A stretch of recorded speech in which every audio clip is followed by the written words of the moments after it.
Welcome to Dungeon Academics. My name is Thomas and I will be your instructor. So, I might have a Dungeons and Dragons game to play around a tabletop with real people coming up soon, which I'm really excited about.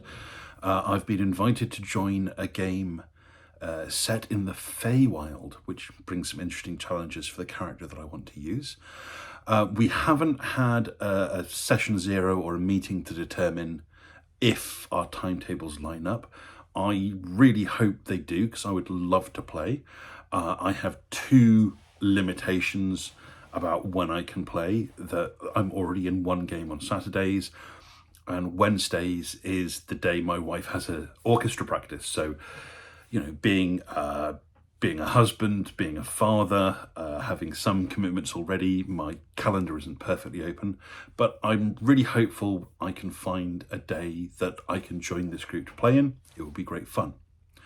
A few videos ago, I mentioned I wanted to play a Tortle character called Dug, and a Feywild campaign sounds fantastic because it's quite high fantasy, lots of magic, so Dug would fit in really nicely there. But it brings in a huge complication specifically for that character. I mentioned in my previous video that Tortles have this bizarre physiological mating system, that they only reach sexual maturity at the very end of their lives, when they're called back to the beach they were born on. And all the Tortles that were born the same day on that beach will get together, trade stories, and they will be paired up to find the perfect mate. And this is what drives Tortles. Anything that interferes with that is absolutely heartbreaking for a Tortle. And due to the Feywild's propensity to mess around with time, that could be devastating. If you come out of the Feywild and your lifetime, as you've measured it personally, is not synced up with the time that has passed in the prime material plane, then you're in trouble. You might get back to your beach and too much time has passed. Your cohort has already mated and died, and you are now alone because there is a massive taboo against mating outside your cohort. Or not enough time has passed in the real world. You make it to your beach at the right time, but you personally are now too young and haven't reached sexual maturity. This is terrifying for a Tortle. If they can't age at the right rate and get back to their home beach at the right time, then their story ends. There's no next generation to carry it on. So that is an existential threat to Dug the Tortle. How can you get past that? Well, I've already said my intention is to be a Blade Singer Hexblade multiclass. And there's one thing that I can rely on that will absolutely solve that problem. The wish spell. Dug has to become a powerful enough wizard to get wish, because his greatest wish is to be the right age, the right time, the right beach, so he can continue with his legacy. So there is a wonderful synergy between my character's deepest existential desires and the threat of the very environment that the group is going to be playing in. And I think that creates a wonderful potential for storytelling. So that's why I'm really excited about this. Moving on, I'd like to talk a bit more about my character building process. I have a holistic approach to character building. I've talked about this before. So I want to consider not only what stories I want to tell, but what I want to be able to do in the game. And in this context, I think it's nice to talk about background and skills. I've already had a video where I talk about how I don't like the background system in... Sorry, my watch is beeping all the time. Let me turn this off. How I don't really like the background system in Dungeons & Dragons, but I'm going to use it nonetheless for this. I don't want to throw loads of homebrew ideas at a DM that I haven't played with before. I want to play things pretty straight up. So What background do I want to take for Dug? Well, this really does depend on what skills I want Dug to use and what sort of stories I want to tell. So how can we get through this? Well, what skill proficiencies do I want Dug to have? He's going to be a Hexblade blade singer, and telling stories is important to him. So he's going to have high charisma, high intelligence, and what skills and proficiencies are going to be useful for that? First of all, persuasion. Persuasion is really useful proficiency, and it's the way I want him to try and solve problems. He's not going to be a particularly deceptive character. I've been playing my communist goblin bard Wee Trot, and he is a master at deception. Dug's going to be more straight up and honest, so persuasion is going to be his main thing. Intimidation is probably not his thing either, so definitely want to have persuasion proficiency. In terms of gameplay, I've always found that perception and investigation are really important for the way that I play the game, especially if this is going to be a more exploration-based game, which the Dungeon Master has said that's their intention.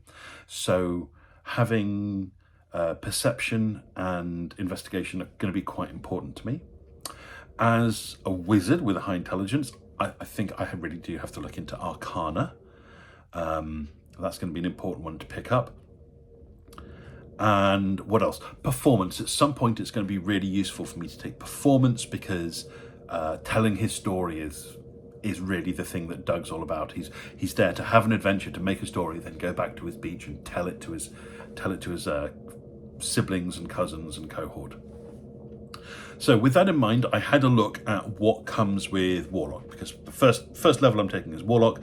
That will get me my first two skills, and I get a choice between Arcana, Deception, History, Intimidation, Investigation, Nature, and Religion. Now, Arcana on that list, I think I really have to take that if I'm going to be a wizard at some point. Deception, as I said, wasn't really my thing.